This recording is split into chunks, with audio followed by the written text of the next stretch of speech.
Halo teman-teman petani semua, jumpa lagi bersama kami di channel Ragam Tani. Dan pada video kali ini kami akan sedikit menjelaskan cara untuk mengatasi penyakit pada buah cabai. Itu penyakit bercak hitam seperti yang kita lihat pada video ini. Ini adalah buah cabai sudah terkena penyakit. Untuk lebih lanjut, kita nonton video ini sampai selesai.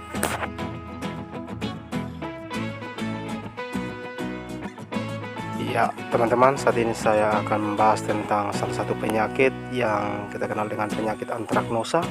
Penyakit ini disebabkan oleh jamur Colletotrichum abscessi dan sering juga kita kenal dengan penyakit patek. Nah, ini kalau sudah menyebar memang agak sulit untuk diantisipasi dan banyak petani yang bahkan berada pada posisi menyerah akibat serangan penyakit ini. Nah, di sini saya ingin membahas bagaimana cara penanggulangan ketika ini sudah terserang. Ini penyebarannya sudah sedikit luas, teman-teman. Salah satu langkah yang saya lakukan adalah memetik semua buah yang sudah terkena serangan penyakit patek, baik yang buahnya sudah besar maupun yang baru terbentuk bakal buah. Itu terlihat ada kering di bagian mahkota yang baru terbentuk menjadi buah. Itu kita petik semua. Nah, setelah kita petik semua buahnya, kita kumpul seperti ini, teman-teman. Lalu kita melakukan penyemprotan secara rutin, seperti halnya kita minum obat 3 kali sehari. Nah, di sini untuk tanaman cabai yang khusus terserang penyakit patek itu kita akan melakukan penyemprotan setiap hari sampai interval 3 kali. Berarti ada 3 hari kita melakukan penyemprotan berturut-turut. Tujuan untuk memutuskan siklus hidup dari spora jamur yang kemungkinan akan melekat kembali. Jadi kita putuskan supaya serangan dari jamur Colletotrichum tadi kita bisa cegah atau kita bisa musnahkan.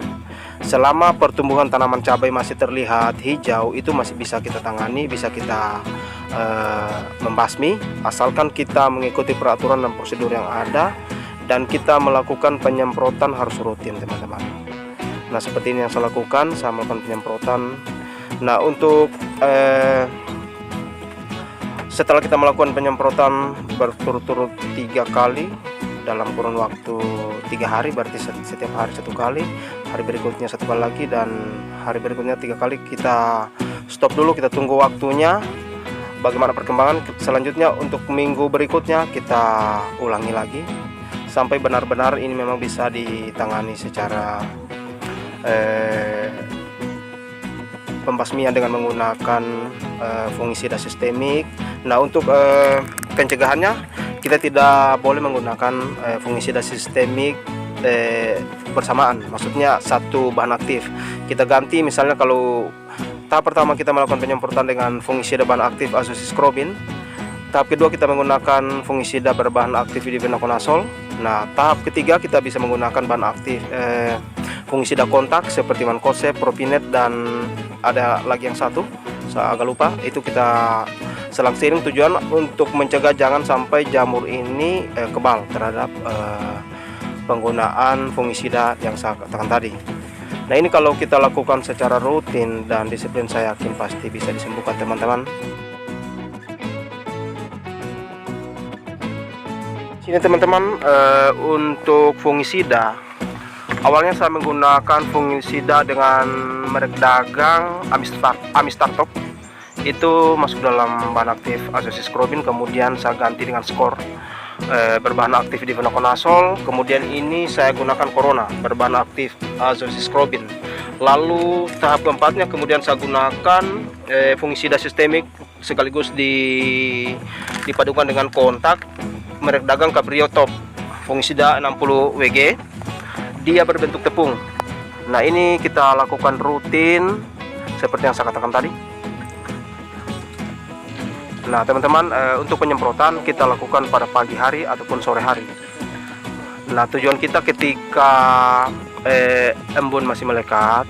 Tapi kalau yang fungisida sistemik dia bersifat foliar, dia bisa menembus daun dari bagian atas sampai ke bawah. Jadi walaupun kita menyemprotkan pada siang hari, dia tetap akan masuk melalui jaringan. Nah, Teman-teman,